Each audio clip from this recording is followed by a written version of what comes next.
जी, आपके अपने हिंदी भाषा यूट्यूब चैनल पर आपका स्वागत है। आज की इस वीडियो में हम चर्चा करने वाले हैं 55% रहेंगे हमारे जो सामान्य हिंदी है उससे प्रश्न रहेंगे। तो वीडियो आपको अच्छी लगे तो इस वीडियो को लाइक करें और ज़्यादा से ज़्यादा इसको शेयर भी करें। तो चलिए शुरुआत करते हैं। इस वीडियो का पहला प्रश्न है, हिंदी की मूल उत्पत्ति किससे हुई है? हिंदी शब्द की मूल उत्पत्ति किससे हुई है? तो हिंदी की मूल उत्पत्ति ऑप्शन है लौकिक संस्कृत, वैदिक संस्कृत, मागधी, शौरसेनी, अपभ्रंश। आप भी इसमें अपने आंसर लिख कर देख सकते हैं कि आपके कितने प्रश्न सही हो पाए। तो इसका आंसर आप सभी का आया है ऑप्शन डी, शौरसेनी, अपभ्रंश। तो बिल्कुल सही जवाब है। हिंदी की मूल उत्पत्ति किससे हुई है? शौरसेनी, अपभ्रंश से। भारत की प्रथम देश भाषा कौन सी है? पाली, संस्कृत, प्राकृत, इनमें से कोई नहीं। बहुत ही महत्वपूर्ण प्रश्न है और ये प्रश्न गलत हो ही जाता है। भारत की प्रथम देश भाषा कौन सी है? तो इसका सही जवाब है पाली। अगले प्रश्न की बात करें, निम्नलिखित में से कौन सी भाषा संस्कृत भाषा का अपभ्रंश है? निम्नलिखित में से कौन सी भाषा संस्कृत भाषा का अपभ्रंश है? खड़ी बोली, ब्रजभाषा, अवधी, पाली। तो जी संस्कृत भाषा का अपभ्रंश कौन सी भाषा है? पाली है। अगले प्रश्न की बात करें, भाषा के शुद्ध रूप का ज्ञान किससे होता है? लिपि, व्याकरण, लिखित भाषा, इनमें से कोई नहीं। तो भाषा के शुद्ध रूप का ज्ञान कराने वाले शास्त्र का क्या नाम है? व्याकरण, ऑप्शन बी। हिंदी में स्वतंत्र रूप में बोले जाने वाले अक्षर क्या कहलाते हैं? हिंदी में स्वतंत्र रूप में बोले जाने वाले अक्षर क्या कहलाते हैं? स्वर, संयुक्त अक्षर, व्यंजन, स्वतंत्र ध्वनि। तो जी वो क्या कहलाते हैं? ऑप्शन डी, स्वतंत्र ध्वनि। हिंदी भाषा में वे ध्वनियाँ कौन सी हैं जो दूसरी ध्वनियों की सहायता से बोली या लिखी जाती हैं? हिंदी भाषा में वे ध्वनियाँ कौन सी हैं जो दूसरी ध्वनियों की सहायता से बोली या लिखी जाती हैं? स्वर, व्यंजन, वर्ण, अक्षर। तो वो ध्वनियाँ क्या कहलाती हैं? व्यंजन कहलाती हैं, क्योंकि सभी व्यंजनों का उच्चारण हम स्वरों की सहायता से ही कर पाते हैं। क, ख, ग, फ में कौन सा उर्दू भाषा से लिया गया वर्ण है? तो इनमें आप सभी का जवाब आया है ऑप्शन डी। तो बिल्कुल सही है। ख किससे लिया गया है? उर्दू भाषा का, क्योंकि उर्दू भाषा के वर्णों के नीचे एक बिंदु लगा होता है, जैसे कि यहाँ पर क के नीचे लगा सकते हैं इस तरह से। तो ये नीचे जो बिंदु लगा हुआ है इसको हम नुक्ता कहते हैं और उर्दू भाषा के शब्दों की ये पहचान होती है। नेक्स्ट है, जिन शब्दों में अंत में अ आ जाता है उन्हें क्या कहते हैं? अनुस्वार, अयोगवा है, अंतस्थ, अकारांत। उनको क्या कहते हैं? हम उनको अकारांत कहते हैं जिन शब्दों के अंत में अ स्वर आ जाता है। निम्नलिखित प्रश्नों में 4 वैकल्पिक वर्तनी दी गई हैं। सही वर्तनी यानी सही शब्द का चुनाव करना है। अनुच्छेद शब्द बताइए कौन सा सही है। इसमें आपने अपना आंसर लिख लिया है, तो इसका आंसर ऑप्शन सी है। मिला सकते हैं और जान सकते हैं। पूंजीवाद इसमें से कौन सा सही होगा? प्रश्न नंबर 10 में है, पूंजीवाद को शुद्ध रूप में लिखना है। तो पूंजीवाद का जो ऑप्शन बी है ये बिल्कुल सही जवाब है आपका। ये आया है। तो अंतर्निहित बहुत ही महत्वपूर्ण शब्द है, अंतर्निहित। इसमें कई बार गड़बड़ हो ही जाती है, अंतर्निहित। तो इसका ऑप्शन सी है आपका। ये जवाब आया है, तो इसके लिए आपको बहुत बहुत बधाई हो। अंतर्निहित, ऑप्शन सी। अगला है 12 नंबर वाला, परीक्षा शब्द का शुद्ध रूप क्या होगा? तो परीक्षा बिल्कुल इजी है। इसका प्रश्न है, ऑप्शन रहेगा ऑप्शन डी, परीक्षा। षड्यंत्र का शुद्ध रूप बताइएगा। षड्यंत्र का शुद्ध रूप इसमें रहेगा ऑप्शन सी। निम्नलिखित प्रत्येक प्रश्न में दिए गए शब्दों में प्रयुक्त संधि के प्रकार का चयन करना है। संधि से संबंधित प्रश्न आ गए हैं। कवि स्वर में बताइएगा कौन सी संधि है? दीर्घ संधि है, गुण संधि है, व्यंजन संधि है या स्वर संधि है? तो इसकी पहचान करने के लिए सबसे पहले हमें इसका विच्छेद करना आना चाहिए। कवि प्लस ईश्वर क्या बन गया? ये कवि स्वर। यहाँ पर हर्षव ई है और दीर्घ ई है, दोनों मिलकर क्या बन गई? दीर्घ बन गई। तो ये कौन सी संधि है? दीर्घ स्वर संधि है। संसार शब्द में कौन सी संधि है? स्वर संधि है, विसर्ग संधि है, व्यंजन संधि है, इनमें से कोई नहीं। तो इसमें भी हम सबसे पहले इसका विच्छेद करते हैं। सम प्लस सार। तो ये हमने देखा कि व्यंजन के बाद व्यंजन आया है, तो दो व्यंजनों के मेल से जो परिवर्तन होता है वो कौन सी संधि बनती है? तो वो बनती है ऑप्शन सी रहेगा उत्तर, व्यंजन संधि।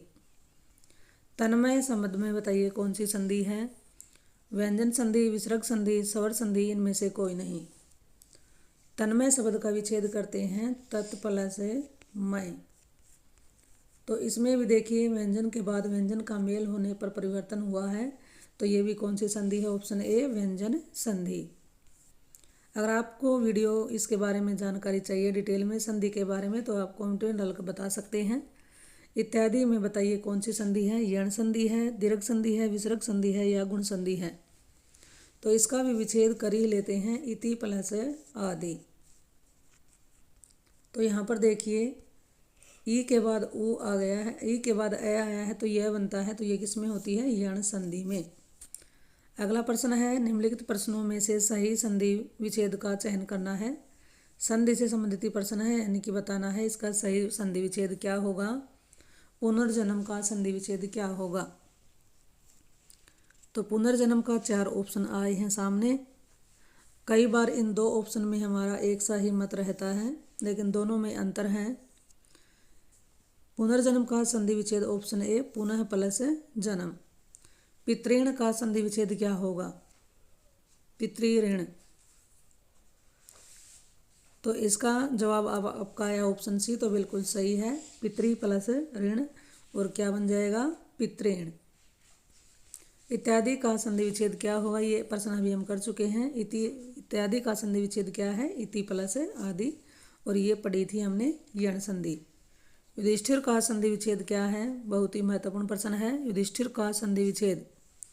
तो इसका ऑप्शन आंसर रहेगा ऑप्शन ए युधि प्लस स्थिर, युधिष्ठिर। जगदीश का संधि विच्छेद क्या है? इसमें आप सभी का उत्तर आया ऑप्शन ए जगत प्लस ईश, तो बिल्कुल सही है, और ये है एक व्यंजन संधि। कनकटा का संधि विच्छेद क्या होगा? इसमें कईयों का जवाब ऑप्शन सी आ रहा होगा, लेकिन इसका सही जवाब है कान प्लस कटा, और हिंदी की यह स्वतंत्र संधियों में गिनी जाती है। रामायण का संधि विच्छेद क्या होगा? तो रामायण का सही संधि विच्छेद क्या है? राम प्लस अयन, ऑप्शन सी इसका बिल्कुल सही जवाब है। निम्नलिखित प्रत्येक शब्द के लिए उसके नीचे दिए गए विकल्पों में से उपयुक्त समास से संबंधित प्रश्न आ गए हैं। दशानन में बताइए कौन सा समास है? दायुगो है, बहुरी है, कर्मधारय है या दबंधव है? तो इसके सबसे पहले संधि का जैसे देखते थे संधि को संधि विच्छेद करके, तो समास को देखेंगे समास का विग्रह करके। दशानन का विग्रह किया तो 10 आननों वाला कौन है? रावण। तो जहाँ पर भी दोनों पद प्रधान न होकर किसी तीसरे पद की ओर विशेषता बताते हैं, तो वहाँ पर होता है बहुरी समास। रोग पीड़ित में कौन सा समास है? कर्मधारय, दबंधव, बहुरी, तत्पुरुष। तो इसका भी विग्रह कर लेते हैं। रोग से पीड़ित तो बहुरी समास, तो रोग से पीड़ित जहाँ पर भी कारक चिन्ह बीच में नजर आते हैं, तो वहाँ पर होता है तत्पुरुष समास।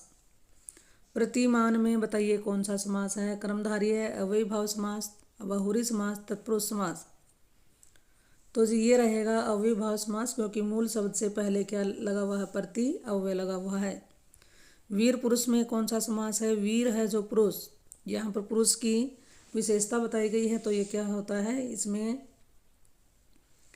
इसमें उसके अनुसार उत्तर नहीं आया, तो हम करने वाले हैं वीर है जो पुरुष, ऐसा कोई पुरुष है, महापुरुष है, महात्मा है, तो ये क्या रहेगा? बहुरी समास। नेक्स्ट है, नीचे लिखे गए प्रत्येक वर्ग में दिए गए विकल्पों में से तत्सम शब्द का चयन करना है। अब ये तत्सम शब्द कौन से होते हैं? संस्कृत भाषा के जिन शब्दों को हम हिंदी में उसी रूप में प्रयोग में ले लेते हैं, तो वो शब्द कहलाते हैं तत्सम शब्द। चांद, चंद्रमा, चंद्र, चंद, इनमें 4 में से बताइए तत्सम कौन सा है? इसमें आपका जवाब आया ऑप्शन बी, तो बिल्कुल सही है, चंद्रमा एक क्या है? तत्सम शब्द है। इसका तद्भव क्या होगा? चांद। छेद, डंडा, विवाह, सींग। प्रश्न नंबर 30 में छेद, डंडा, विवाह, सींग, इसका सही रूप क्या है? तत्सम का विवाह है। हंसी, कपूर, ओज, आम, इसमें बताइए तत्सम शब्द कौन सा है? तो जी इसमें भी उत्तर रहेगा ऑप्शन सी, ओज। खेत, नेहर, निर्मम, कुछ, इसमें तत्सम शब्द कौन सा है? ऑप्शन सी, निर्मम। सुमन, नाखून, कोआ, बहाव, सुमन, नाखून, कोआ, बहाव, तो जी इसमें आंसर रहेगा सुमन। नीचे दिए गए प्रत्येक वर्ग में दिए गए विकल्पों में से तद्भव शब्द का चयन करना है। अब तत्सम शब्द हम जान चुके हैं। तद्भव होते हैं संस्कृत भाषा के जिन शब्दों को हम थोड़ा सा बदल करके प्रयोग में ले लेते हैं तो वो कहलाते हैं तद्भव। 34 का प्रश्न है कान, नासिका, प्रेक्षण, कटक। इसमें आपको तद्भव की पहचान करनी है और बताना है। आपका ऑप्शन ए आया है तो बिल्कुल सही जवाब है। कान एक तद्भव शब्द है और इसका तत्सम पूछ लिया जाता है तो कर्ण होता है। अगला है पीड़ा, केरा, पर्याप्त, शिल्प। इसमें बताइएगा कौन सा तद्भव शब्द है। तो जी इसमें तद्भव शब्द क्या है? पीड़ा। अगला है पक्षी, नृत्य, अंधेरा, पश्य। इसमें बताइएगा तत्सम शब्द। इसमें आप सभी का आंसर आया ऑप्शन सी तो बिल्कुल सही है। अंधेरा क्या है? एक तत्सम तद्भव शब्द है। अगला है बालिका, बेत, आज्ञा, सिद्धि। इसमें तद्भव शब्द कौन सा होगा? तो इसमें आप सभी का आंसर आया ऑप्शन बी तो बिल्कुल सही है। बैत एक क्या है? तद्भव शब्द है। रक्षा, तमंचा, विरोध, शांति। इसमें कौन सा शब्द होगा तद्भव? तो इसका सही जवाब है तमंचा। परंपरा से एक निश्चित अर्थ में प्रयुक्त होने वाले शब्द क्या कहलाते हैं? प्रश्न को ध्यान से समझकर ही उत्तर दीजिएगा। परंपरा से एक निश्चित अर्थ में प्रयुक्त होने वाले शब्द क्या कहलाते हैं? तो जी वो शब्द कहलाते हैं योग रूढ़। निम्नलिखित प्रत्येक 4 विकल्पों में से बेमेल असंगत शब्द को बताना है। यानी 3 एक जैसे हैं, एक अलग मिलेगा, उसकी पहचान करिएगा। शारीरिक, दैहिक, मानसिक, आदि। 40 वाले प्रश्न में आप सभी का जवाब आया आदि तो बिल्कुल सही है। घर, प्रियजन, परिवार, बच्चे। तो इसमें बताइए कौन सा अलग है? ये तीनों देखिए एक जैसे हैं लेकिन घर क्या है इसमें अलग है। सिर, शीश, मस्तक, शीर्ष। इसमें कौन सा शब्द अलग है? तो जी इसका सही जवाब है मस्तक। निगाह, दृष्टि, नेत्र, नज़र। इसमें कौन सा इसका सही जवाब होगा? तो इसका सही जवाब है नेत्र। अगले प्रश्न की बात करते हैं। इसमें आ गए पर्यायवाची शब्दों को छांटना है। स्वर्ग के पर्यायवाची शब्द बताइएगा। नरक, ब्रह्मांड, यमलोक, धों। तो इसमें बताना है कि स्वर्ग का सही पर्यायवाची शब्द क्या है? तो इसका ऑप्शन डी रहेगा धों। कुबेर का क्या है? किन्नरेश, गोविंद, धनादीप, राजकाज। तो कुबेर का क्या है? धनादीप। रात्रि का क्या है? सपा, तमीचर, अमा, विभावरी। तो इसका सही जवाब क्या है? विभावरी, ऑप्शन डी। भागीरथी का क्या होगा? भागीरथी, सरिता, गंगा, यमुना, निर्झरणी। तो जी भागीरथी का क्या है? Option B, Ganga. विद्युत का है गर्जन, दामिनी, चमक, पयोद। तो विद्युत का क्या होता है? दामिनी।